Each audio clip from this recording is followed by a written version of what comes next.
ورحمۃ اللہ وبرکاتہ نحمد ونصلی علی رسولہ الکریم اما بعد اعوذ باللہ من الشیطان الرجیم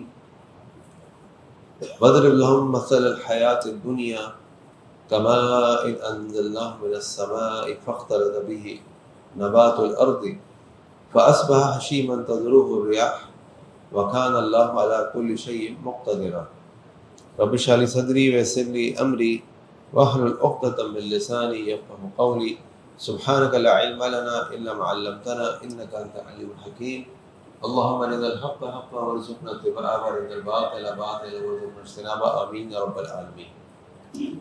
آج انشاءاللہ آیت نمبر 45 سے درس کا آغاز کریں گے۔ اس سے پہلی والی آیات میں اللہ تعالیٰ نے ان دو دوستوں کا ذکر کیا جن میں سے ایک کو اللہ تعالیٰ نے دو بہترین قسم کے باغ دیے تھے، اور اس نے اپنے مال پر گھمنڈ کیا، تکبر کیا، قیامت کا انکار کیا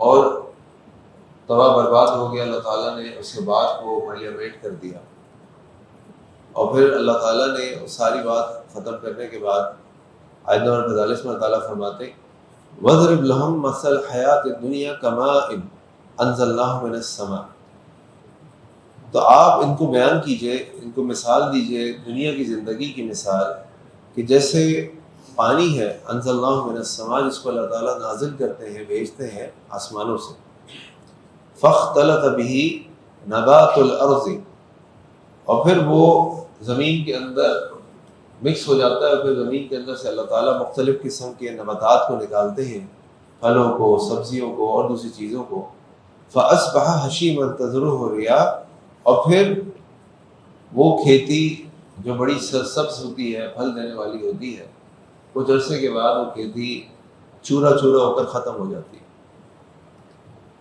وَكَانَ اللَّهُ عَلَىٰ كُلِّ شَيْءٍ مُقْتَدِرًا، اور اللہ تعالیٰ تو بے شک ہر چیز، اللہ تعالیٰ تو ہر چیز کے اوپر مقتدرہ، کنٹرول کرنے والے ہیں، ان کا ہر چیز کے اوپر کنٹرول ہے۔ اللہ تعالیٰ نے اس زندگی کی مثال قرآن کریم میں کئی مقامات پر دی اور کئی انداز سے دی، اور اس کی وجہ یہ ہے کہ پیچھے وہ شخص جو یہ سمجھ رہا تھا کہ اللہ تعالیٰ نے اس کو مال دیا، اس کا مال کبھی ختم نہیں ہوگا، ما اظن ان تبید هذه ابدا، پھر وہ اس مال کی محبت تکبر پہ اتنا بڑھ گیا کہ اس نے ایک اور دعویٰ کہ وما اظن الساعة قائمہ، کہ قیامت بھی قائم نہیں ہوگی۔ پھر وہ اس سے بھی آگے بڑھ گیا اور کہنے لگا کہ ولا رددت لربی لاجدن خیرا منها منقلبا، اور اگر قائم ہو گئی اور میں اللہ کے سامنے کھڑا کیا گیا، لوٹایا گیا، تو وہاں مجھے اس سے بھی بہتر ملے گا۔ اور وہ دنیا کی زندگی کو ہی سب کچھ سمجھ بیٹھا، اور یہی دنیا کے اکثر لوگوں اسی دھوکے کے اندر مبتلا ہیں کہ سمجھتے ہیں زندگی کبھی ختم نہیں ہوگی، یہ اسی طرح چلتی رہے گی۔ اللہ تعالیٰ ان کو مثال دے رہے ہیں کہ اس دنیا کی زندگی کی مثال کیا ہے؟ اس دنیا کی زندگی کی مثال یہ ہے کہ اس زمین پر کچھ بھی نہیں، پھر اللہ تعالیٰ آسمان سے پانی بھیجتے، اس زمین کے اندر وہ پانی جذب ہوتا ہے، پھر اللہ تعالیٰ اس زمین کے اندر سے مختلف قسم کی سبزی اور پھلوں کو نکال دیتے ہیں۔ ہماری کیا مثال ہے؟ ہم تھے لم یکن شیء مذکورا، ہمارا کہیں کوئی ذکر ہی نہیں تھا، کوئی ہمیں جانتا ہی نہیں تھا۔ اللہ تعالیٰ نے ہمارے ماں باپ کو ہمارا سبب بنایا، ان کے شادی کے نکاح کے نتیجے میں اللہ تعالیٰ نے ہمیں دنیا میں پیدا کر دیا۔ پھر آگے اللہ تعالیٰ اس مثال میں فرما رہے ہیں فَأَصْبَحَ حَشِيمًا تَذْرُوهُ الرِّيَاحُ، پھر وہ کھیتی جو ہے وہ چورا چورا ہو گئی، اور ہوا آتی اور اس کو لے کے چلی جاتی، اڑا دیتی، اس کو ختم کر دیتی۔ یہی ہماری مثال ہے۔ 30-40 سال 45 سال تک جو ہے وہ تو ہم بڑے طاقتور، بڑے مضبوط سمجھتے ہیں، اس کے بعد جیسے جیسے عمر ڈھلنے لگتی ہے ویسے ویسے کمزوری بڑھنے لگتی ہے۔ پھر ایک وقت آتا ہے کہ نہ ہم چلنے کے قابل ہوتے ہیں، نہ کھانے کے قابل ہوتے ہیں، نہ کوئی کام کرنے کے قابل ہوتے ہیں، ہاتھوں میں لرزہ آ جاتا ہے، زبان میں لکنت آ جاتی ہے، کوئی ساتھی چاہیے ہوتا ہے جو پکڑ کر چلائے، ورنہ ڈس بیلنس ہو کے زمین پہ گر جائیں۔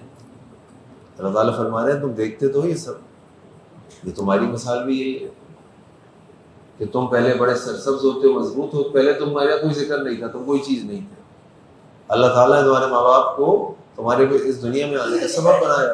جب تم دنیا میں آ گئے تو تم بڑے مضبوط، نوجوان، جوان، مرد، سب کچھ بن گئے، لیکن کچھ عرصے کے بعد ایک یہ وقت تو سب پہ آنا ہے، کوئی اس سے بچ نہیں سکتا، کسی کو اس میں مفر نہیں ہے، ہر کسی کی گھڑی چل رہی ہے، وہ کچھ بھی کر لے، رک نہیں سکتی۔ کسی کا 40 میں بڑھاپا شروع ہو جاتا ہے، کسی کا 60 میں شروع ہو جاتا ہے، کسی کا 80 میں شروع ہو جاتا ہے، لیکن یہ وقت آنا ہے۔ یہ وقت کو ٹال نہیں سکتا. اللہ تعالیٰ کہہ رہے ہیں تمہارے سامنے یہ ساری مثالیں چلتی تو ہیں, تم خود تو دیکھتے ہو چیزوں کو اسی طرح بنتے اور بگڑتے اور ختم ہوتے. وَكَانَ اللَّهُ عَلَىٰ كُلِّ شَيْءٍ مُقْتَدِرًا, اور اللہ تعالیٰ ہی کے کنٹرول میں ہر چیز سب سے زیادہ بہترین طریقے سے اللہ تعالیٰ کنٹرول کرنے والا ہے. تمہیں کس چیز نے دھوکے میں ڈال دیا؟ المال والبنون زینت الحیات الدنیا, زینت الحیات الدنیا, یہ مال اور بیٹے دنیا کی زینت ہے. اس شخص کو کس چیز پہ گھمنڈ تھا جو اس نے اپنے دوست کو بولا انا اکثر منک مال و اعز نفرا, کہ میرے دوست میں تم سے مال میں بھی آگے ہوں اور لوگوں میں بھی, جتھے میں بھی آگے. اس سے مراد بیٹے بھی ہو سکتے ہیں, اولاد بھی ہو سکتی ہے, ملازمین بھی ہو سکتے ہیں, جان پہچان بھی ہو سکتی ہے, میں تم سے آگے ہوں. تو یہ اللہ تعالیٰ فرما رہے ہیں یہ جو مال اور بیٹے ہیں دنیا کی زینت ہے. زینت کی چیز کیا ہوتی ہے؟ آپ کے گھر میں کوئی ڈیکوریشن پیس ہوتا ہے, خوبصورت سا گلدان ہوتا ہے, کوئی شیشہ رکھا ہوتا ہے, کوئی چیز رکھی ہوتی ہے, آپ کہتے ہیں جی بڑی خوبصورت لگی, بس اتنی حیثیت ہے اس کی, زیادہ کوئی حیثیت نہیں ہے اس کی. اللہ تعالیٰ فرما رہے ہیں المال والبنون زینت الحیات الدنیا. اچھا آج تو بیٹے جو ہیں لوگ چھپاتے ہیں کتنے بچے ہو گئے, پہلے تو بتاتے تھے کتنے بچے ہو گئے اور چاہتے تھے, آج چھپاتے ہیں کتنے بچے ہو گئے اور کم بچے چاہتے ہیں. لیکن مال کی محبت ایسی ہے جو زمانے بھی ایسی تھی اور آج بھی ایسی ہے. بابا جی قبر میں پاؤں لٹکائے بیٹھے ہوں گے لیکن کام دھندا سدھرا ہوگا, سارے فریب چلا رہے ہوں گے. ایک صاحب مجھے بتا رہے تھے کراچی کے بہت بڑے بلڈر ان کا انتقال ہو گیا, میں آپ کے سامنے نام نہیں لے رہا, بہت بڑے بلڈر, بہت بڑے بلڈر. کہنے لگے کہ میں ان کے ساتھ میرا ایک تعلق تھا تو میں ان کے پاس گیا, کبھی میرے ساتھ کہیں چلے جاتے تھے تو حال یہ تھا کہ جسم کا ایک حصہ ہلتا نہیں تھا, کھانا ہضم نہیں ہوتا تھا. لیکن وہ لوٹ مار انہوں نے مچائی بھی تھی, بلڈنگ بناتے, اپارٹمنٹ بیچتے, اس کے بعد اپارٹمنٹ میں کام کرنا چھوڑ دیتے, لوگ ہاتھ پاؤں جوڑتے, جواب نہیں دیتے. اس کے بعد لوگ کہتے ہمارے پیسے واپس کر دو. 10-12 سال گزر جاتے, 1 روپے کی چیز 4 روپے ہو جاتی, ان کے پیسے واپس کر کے صحیح کرا کے نئے لوگوں کو بھیج دیں. یہ عام دھندا تھا. لیکن حال اتنا برا تھا, کھا نہیں سکتے, چل نہیں سکتے, کچھ نہیں کر سکتے. لیکن مال کی محبت آج بھی آپ دیکھ لیں, جن کے ہاں اللہ ماشاء اللہ وراثت کے اور مال کے جھگڑے ہیں, ان کا حال یہ ہے کہ اب وہ ایک روٹی سے زیادہ کھا نہیں سکتے. رات کو گولی, نیند کی گولی کے بغیر نیند نہیں آتی, لیکن چھوڑیں گے نہیں, دبا کے بیٹھے رہیں گے, اٹکا دیں گے کیس کو. کیوں؟ المال والبنون زینت الحیات الدنیا. مال کی محبت ایسی ہے, اور اسی مال کی محبت سے انسان کی آزمائش ہے. اللہ کے نبی صلی اللہ علیہ وسلم کی حدیث آپ نے فرمایا کل امتی فتنہ, ہر امت کا فتنہ ہے, وفتنۃ امتی, اور میری امت کا فتنہ المال, میری امت کا فتنہ مال ہے. تو المال والبنون زینت الحیات الدنیا والباقیات الصالحات, اور باقی رہنے والی نیکیاں خیر عند ربک ثوابا وخیر عملا, تمہارے رب کے ہاں وہ بہتر ہے ثواب کے اعتبار سے بھی اور انجام کے اعتبار سے بھی, امید کے اعتبار سے بھی. اچھا یہاں پہ ابن عباس رضی اللہ فرماتے ہیں باقیات الصالحات سے مراد ہے اللہ کا ذکر, سبحان اللہ والحمدللہ ولا الہ الا اللہ اللہ اکبر, اور یہ باقی رہنے والی نیکیاں ہیں. اور ترکیب کے اعتبار سے, عربی زبان کی ترکیب کے اعتبار سے یہ لکھا ہونا ایسا چاہیے الصالحات الباقیات, لیکن اللہ تعالیٰ نے اس کی ترتیب بدل دی. اور قرآن کریم میں عربی زبان میں جب ترتیب بدلی جاتی ہے تو اس کا مطلب ہوتا ہے کہ تاکید کرنا, یا رکو اور سوچو یہ ترکیب کیوں بدلی ہوئی, اس کا مطلب یہ ہے کہ یہاں کوئی خاص بات ہے. تو اللہ تعالیٰ یہاں پہ ہماری توجہ دلا رہے ہیں کہ والباقیات الصالحات, جو باقی رہنے والے اعمال ہیں نا, نیکیاں, اللہ کا ذکر ہے, اللہ کی عبادت ہے, لوگوں کے ساتھ اچھا سلوک ہے, عفو درگزر ہے, اللہ کے راستے میں مال صدقہ کرنا ہے, یہ باقی رہنے والی نیکیاں. خیر عند ربک ثوابا, یہ تمہارے رب کے یہاں بہتر ہے ثواب کے اعتبار سے بھی, وخیر عملا, اور امید کے اعتبار سے بھی کہ یہ آخرت میں تمہارے کام آئیں گی. ورنہ دنیا کے جو ڈیکوریشن پیس ہے نا, یہ مال اور بیٹے, یہ یہیں رہ جائیں گے, یہ کسی کے ساتھ واپس نہیں جائیں گے. پھر آگے اللہ تعالیٰ ان ساری باتوں کو بتانے کے بعد بتا رہے ہیں, یہ ساری باتیں میں تمہیں بتا رہا ہوں, شخص کا انجام بھی تم کو دکھا دیا, اس مال کی حقیقت بھی تم کو بتا دی, اس دنیا کی زندگی حقیقت بھی بتا دی, اور یاد رکھو وَيَوْمَ نُسَيِّرُ الْجِبَالَ، اس دن کو یاد رکھو، یعنی قیامت کے دن کو یاد رکھو۔ ان ساری چیزوں کے بعد تم نے اللہ کے آگے کھڑے ہونا ہے۔ وَيَوْمَ نُسَيِّرُ الْجِبَالَ، اور اس دن، وہ دن جب ہم ان پہاڑوں کو چلانا شروع کر دیں گے۔ وَتَرَى الْأَرْضَ بَارِزَةً، اور تم دیکھو گے اس زمین کو کہ یہ زمین چٹیل ہو چکی ہوگی۔ وَحَشَرْنَاهُمْ، اور ہم تم سب کو جمع، ان سب کو جمع کر دیں گے۔ فَلَمْ نُغَادِرْ مِنْهُمْ أَحَدًا، اور ان میں سے کسی کو بھی نہیں چھوڑیں گے۔ آدم علیہ السلام سے لے کر قیامت کے دن تک پیدا ہونے والا ہر شخص اس میدان میں جمع کر دیا جائے گا، کوئی بھی نہیں چھوڑا جائے گا۔ اللہ تعالیٰ سے کوئی چیز مخفی نہیں ہے، اللہ تعالیٰ سے کوئی بچ نہیں سکتا۔ وَعُرِضُوا عَلَىٰ رَبِّكَ صَفًّا، اور ان کو پیش کر دیا جائے گا تمہارے رب کے سامنے قطار در قطار، لائن با لائن وہ کھڑے ہوئے ہوں گے۔ لَقَدْ جِئْتُمُونَا كَمَا خَلَقْنَاكُمْ أَوَّلَ مَرَّةٍ، اور یقیناً تم لے آئے جاؤ گے ہمارے پاس جیسے ہم نے تم کو پہلی دفعہ میں پیدا کیا تھا۔ جب تم جس طرح تم پیدا ہوئے تھے، ہم کیسے پیدا ہوئے تھے؟ تو بتائے گا ہم کیسے پیدا ہوئے، دنیا میں آئے تھے، ہمارا کیا حال تھا؟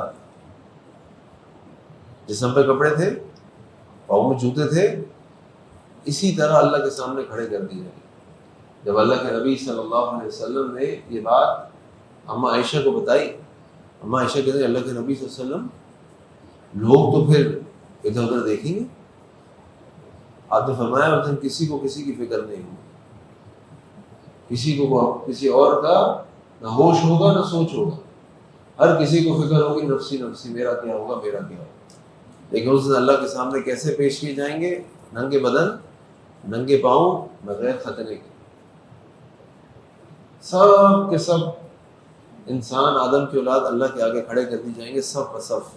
آگے اللہ تعالیٰ فرما رہے بل زعمتم، لیکن تم یہ سمجھتے رہے، تم نے گمان کیا، الم نجعل لکم موعدا، کہ ہم نے تم سے جو وعدہ کیا قیامت کے دن کا ہم اس کو پورا نہیں کریں گے۔ دیکھو قیامت کے دن واقع ہوگا۔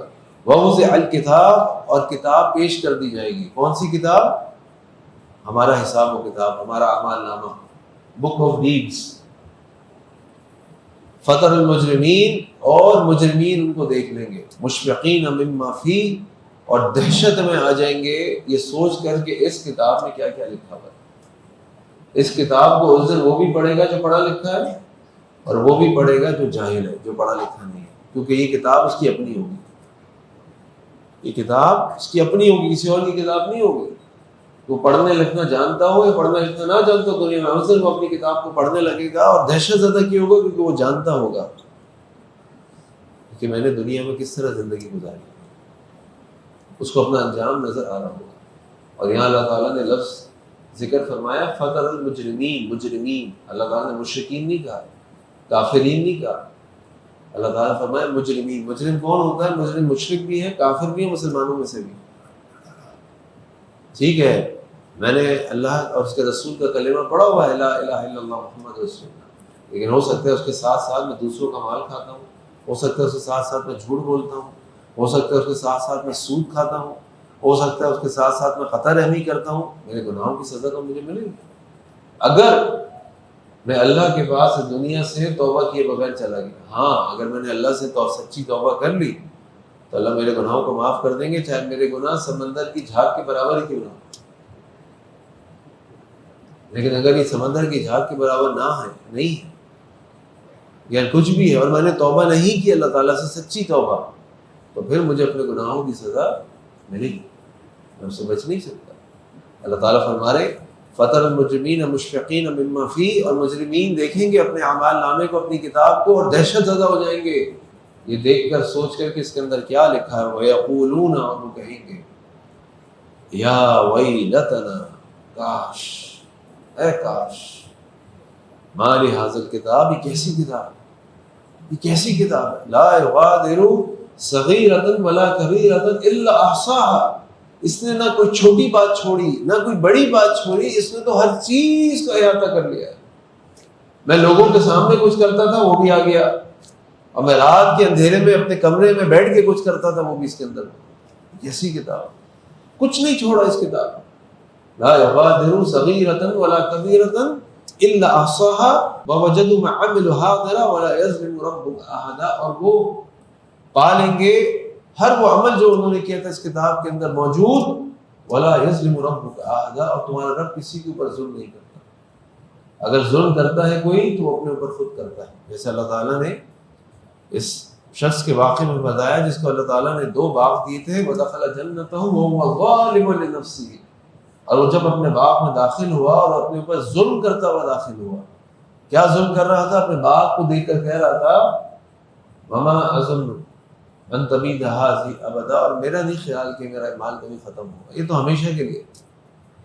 بجائے یہ کہتا ہے، جو اس کے دوست نے بعد میں اس کو سمجھایا، بھائی تم داخل ہو رہے تھے اپنے باغ میں، تم یہ کہتے ماشاء اللہ لا قوت الا باللہ، اللہ کی مرضی، اللہ کے علاوہ کوئی طاقت نہیں ہے، میری تو کوئی حیثیت ہی نہیں، تو اللہ کی دین ہے، میں کچھ نہیں کر سکتا. لیکن تم کہنے لگے کہ نہیں، یہ تو میرا کمال ہے، میری سوچ ہے، میری عقل ہے. اللہ تعالیٰ فرما رہے ہیں وَوَجَدُوا مَا عَمِلُوا حَاضِرًا وَلَا يَظْلِمُ رَبُّكَ أَحَدًا، اور وہ ہر اپنے عمل کو اس کتاب کے اندر پا لیں گے. وَلَا يَظْلِمُ رَبُّكَ أَحَدًا، تمہارا رب کسی بھی ظلم کرنے والا نہیں، اس نے کسی پہ ظلم نہیں کیا، یہ ان لوگوں نے خود کیا ہے. اللہ تعالیٰ سے دعا ہے کہ اللہ تعالیٰ ہم کو اپنی آخرت کی تیاری کرنے کی توفیق عطا فرمائے، اور اللہ تعالیٰ ہمیں قرآن کریم کو پڑھنے، سمجھنے اور عمل کرنے کی توفیق عطا فرمائے. سبحانک اللہم وبحمدک اشہد ان لا الہ الا انت استغفرک واتوب الیک. السلام علیکم ورحمۃ اللہ وبرکاتہ.